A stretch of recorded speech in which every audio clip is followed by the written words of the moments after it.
dónde están nuestras debilidades, cómo es que deberíamos mirar hacia el futuro. Y si ustedes me permiten, voy a indicar acá este flujograma, qué es lo que ocurre. Este eje tiene las muertes en el Perú. Van desde 2000 hasta 14.000 por año, 1980, y vamos llegando hasta el año 1995. Eso permite ver que esta curva amarilla son las muertes de la gente que luchó contra el sendero y por supuesto senderistas también que murieron en la parte rural del país. La raya azul son las muertes en Lima, que como ustedes pueden ver son lamentables, pero son más pequeñas porque la estrategia de Abimael Guzmán era de ganar primero la parte rural, rodear Lima y hacer caer Lima al final. Del campo a la ciudad se llamaba. Cuando entra Sendero al campo, sobre todo en Ayacucho, es bien recibido. Es bien recibido porque quiere renovación. Pero a medida que la gente comienza a conocer qué es esa renovación, es decir, que quieren colectivizar a campesinos que ya se han individualizado en sus pertenencias, ya son parceleros, se resisten a la toma del poder y el manejo de la economía centralizada de Sendero. Y a raíz de eso, entonces Sendero comienza a matar y ellos comienzan a defenderse. Y esto llega hasta 1984, cuando los campesinos se ven indefensos y organizan su ejército. Un ejército ilegal que se llaman en este caso las DECA, Sistemas de Defensa contra Subversivos, Antisubversivos, que llega en su mejor momento a constituir a 123.000 hombres y mujeres del Perú. Sus armas son lanzas, son cuchillas y son unas escopetas que ellos llaman hechizos, que tienen un alcance de aproximadamente 50 metros, que han sido fabricadas para cazar pajaritos, cosas, sobre todo eso se ve en las partes selváticas. Tienen éxito al principio y efectivamente bajan las muertes, pero Sendero se reorganiza, comprende la historia y decide que más bien en lugar de violar sus pertenencias las va a proteger, cosa que la estrategia Sendero comienza a cobrar cupos para proteger tierras, especialmente las cocaleras. Regresa bien armado y ya en 1989 el think tank, es decir, el centro de estudios más prestigioso del mundo en términos de guerra, que se llama el RAND Corporación, en Washington, prevé que Lima cae más o menos en 1992. Esto está publicado, es un estudio bien hecho, y dice la maravilla de la estrategia de Sendero es de que Lima no se da cuenta. Lima sigue viviendo, tiene sus playas, tiene sus cafés, tiene una cocina que cada vez es mejor y no se da cuenta que está siendo rodeado. En ese momento, entonces, cuando ya tienen un control del 60% del territorio nacional, que está en situación de emergencia, hay una convocación del presidente Alan García a decir qué podemos hacer al respecto. A medida que él va a la cumbre de Cartagena, donde están viendo los problemas de violencia y los problemas del narcotráfico. Aquí estoy yo con el presidente y yo acepto el reto de tratar de buscar una solución, porque si hay algo informal y ilegal es definitivamente esto. Entonces lo que hacemos es que nos damos cuenta estudiando que el gran problema que tenemos es que las Fuerzas Armadas del Perú entran y no pueden distinguir entre los que son senderistas y los que son campesinos. Mismo problema que tuvo los Estados Unidos en Vietnam. Es decir, en Vietnam eran los campesinos en pijamas negros y el Viet Cong y el Viet Minh en pijamas negros, y se disparaba y se mataba a ambos. Entonces, el gran líder campesino de esos momentos de las décadas me dice, nuestro problema es que somos los aliados naturales de las Fuerzas Armadas contra Sendero, porque ellos son ciegos de vista y ciegos de lengua. lo cual quería decir de vista no se puede distinguir un senderista de un campesino, y lengua, porque los campesinos hablan quechua y ellos no. Entonces la alianza natural debería ser entre estos y las Fuerzas Armadas peruanas. Cuando tratamos de descubrir por qué no se funciona esa alianza, que era natural y que los campesinos deseaban, era porque existía a nivel internacional una idea de que ya no hay ejércitos privados, y el mayor ejemplo de que los ejércitos privados son malos eran las fuerzas colombianas que se ocupaban a nombre de los grandes hacendados de proteger sus tierras, mientras que nosotros lo que decíamos era que en el caso del Perú era distinto. Estos no eran hombres o sicarios con armas a servicio de los ricos, sino pequeños empresarios campesinos que defendían lo propio. Nos tomó un año documentar esto para indicarle a los Estados Unidos, que manejaba la opinión pública internacional sobre qué era permisible en una guerra local o no, de que se parecían los campesinos peruanos pobres a sus propios campesinos cuando se rebelaron contra los ingleses hacía más de 2 siglos para lograr su independencia, lo que se llaman los Minutemen. Eso nos permitió en ese momento de que ellos se dieran cuenta de que la revolución americana estaba ocurriendo actualmente en el Perú. Era la revolución industrial de los pequeños que surgen, y nos encontrábamos como ellos se habían encontrado desde 1917 enfrentados al comunismo internacional, y esta era la manifestación peruana. Como resultado de esto, los Estados Unidos, yo trato de armar un equipo en primer lugar, solicitando la ayuda de Javier Pérez de Cuellar, que entonces destaca de Viena las autoridades las autoridades encargadas de la droga, para que nos acompañen a la selva y a los Andes peruanos a verificar si lo que estamos diciendo es correcto o no. Le debemos muchísimo a Javier Pérez de Cuellar. Al mismo tiempo busco algunas autoridades americanas que ya teníamos, con los cuales tenemos contacto a raíz de nuestros trabajos en el extranjero. Uno era el secretario de Defensa, que se llama Dick Cheney, el vicepresidente de los Estados Unidos, Dan Quayle, y su jefe de gabinete, que era Bill Kristol. Estos tres nos dieron luego la posibilidad de pasar esto no solamente por defensa de los Estados Unidos, sino a la Casa Blanca. En la Casa Blanca, aquí estoy yo, aquí está el presidente Fujimori, aquí está el presidente Bush primero, y Scowcroft, que es el jefe de la Seguridad Nacional de los Estados Unidos, donde se cierra un acuerdo que ya comenzó a funcionar acá, que se logró cuando con las Naciones Unidas y el embajador americano a los Estados Unidos, Anthony Quainton, nos paseamos todo el sur del país para que conozcan uno por uno nuestros líderes campesinos de los sistemas de defensa antisubversiva y se den cuenta si estos son realmente unos criminales o son sencillamente campesinos defendiéndose como pueden de un comunismo que nos estaba ganando la guerra. Eso da lugar a que recogemos entre ellos, estos campesinos, todas sus organizaciones, todos sus líderes, y los llevamos a Palacio de Gobierno en 2 aviones Hércules. Vimos que los campesinos en esas áreas estaban, sobre todo entre Ayacucho, Junín, las áreas del Alto Guayaga, estaban organizados en 182 comités. A estos comités se los empoderó para que comiencen a formalizar, en su región al país, por lo menos en algún grado.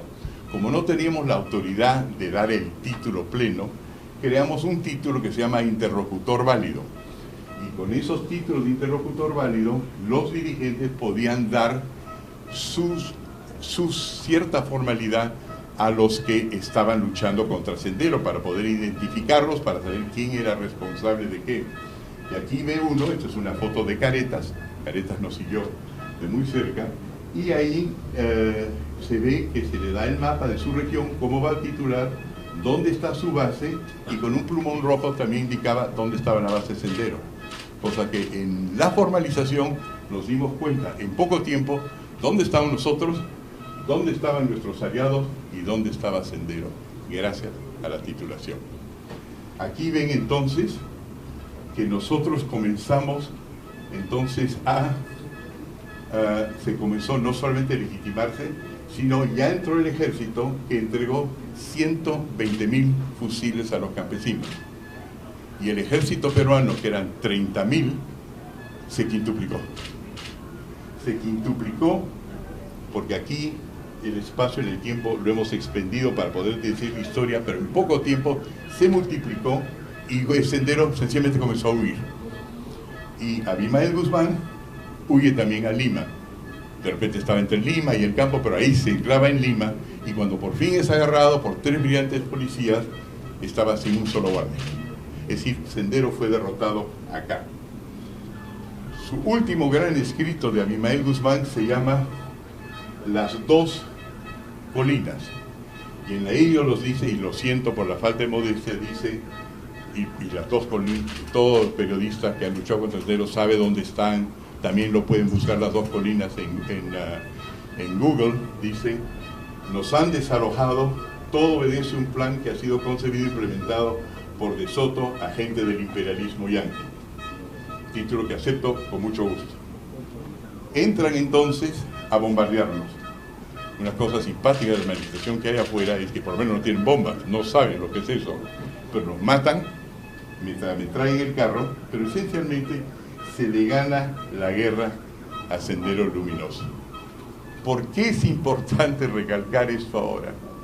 Porque ahora que en la elección ha vuelto a surgir el nombre de Sendero, hay que darse cuenta que la fuerza peruana está en los peruanos.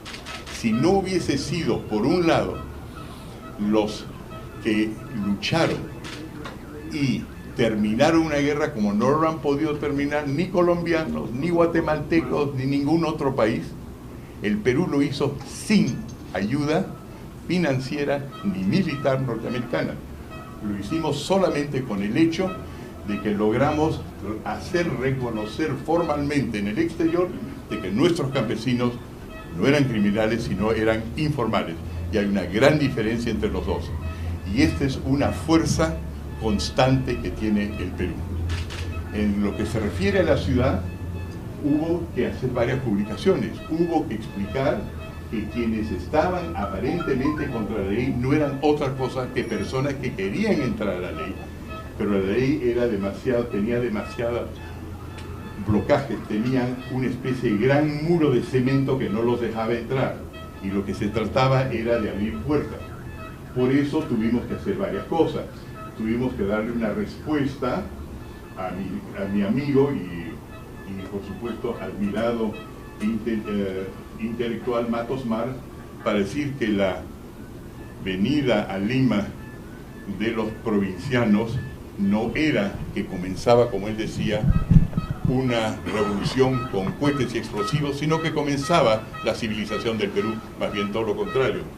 Hubo que contradecir las tesis entonces pre-OIT, que nos decía que la razón por la cual eran informales era porque los empresarios peruanos eran incapaces de crear un capitalismo inclusive.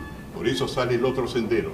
Entonces, al mismo tiempo que estamos ayudando aquí, estábamos por otro lado en la ciudad comenzando ahí sí titular, a registrar, a meter 400.000 empresas que hicimos en 3 años del sector informal al sector formal. Con lo cual, cuando por fin llega Sendero a Lima, se encuentra no con un proletariado simpatizante, sino con pequeños empresarios que no ven por qué razón hay que matar a nadie y comienzan a denunciarlo. Y se descubre entonces dónde están desalojados, dónde están ellos alojados.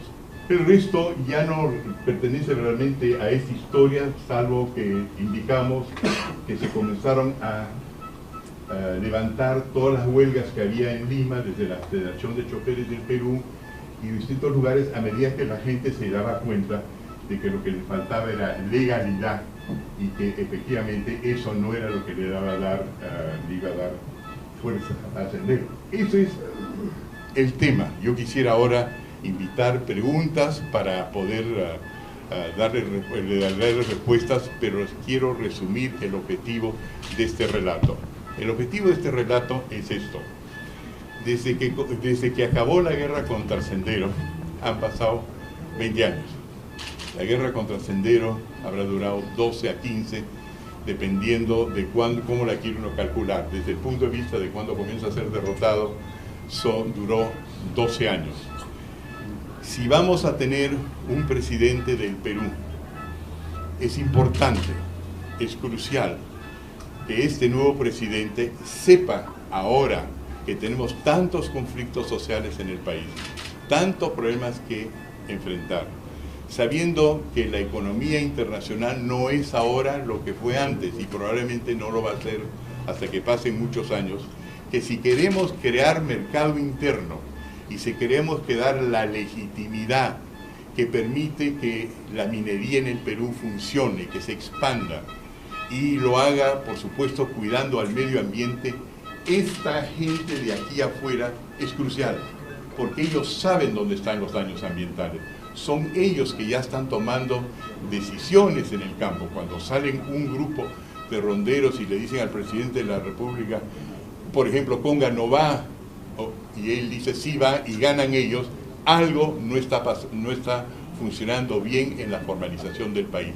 La idea de la formalización es llegar a una situación en la cual impere la ley en el Perú en base a lo que nos dicen todos los ciudadanos, en base a un consenso general y en base a tener los pantalones necesarios para enfrentar la violencia si es que ocurre y saber resolverla pacificando en lugar de sencillamente armando ruido sin causa.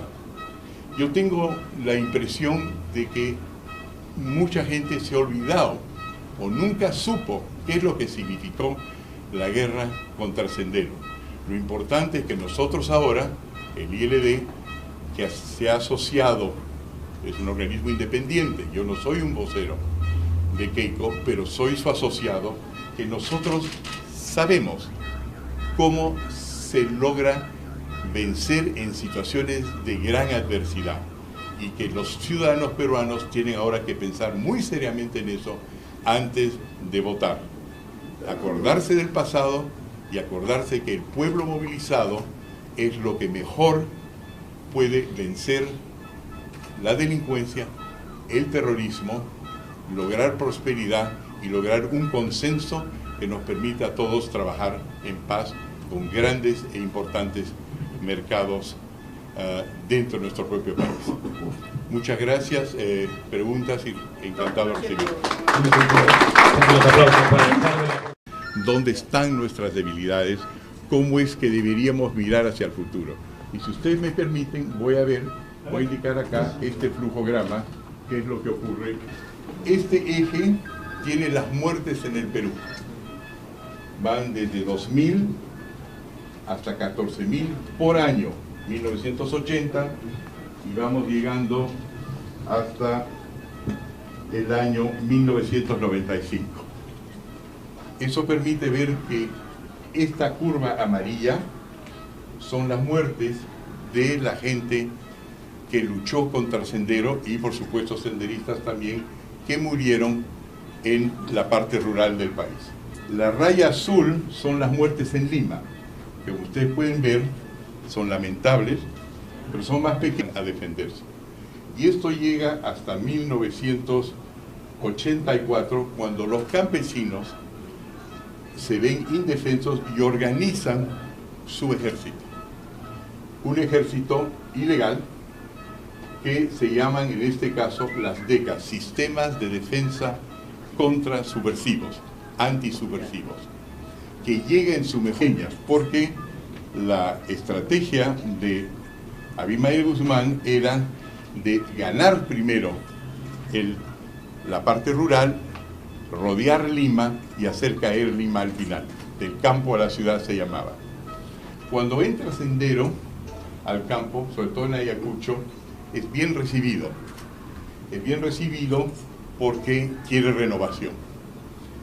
Pero a medida que la gente comienza a conocer qué es esa renovación, es decir, que quieren colectivizar a campesinos que ya se han individualizado en sus pertenencias, ya son parceleros, se resisten a la toma del poder y el manejo de la economía centralizada de Sendero. Y a raíz de eso, entonces Sendero comienza a matar y ellos comienzan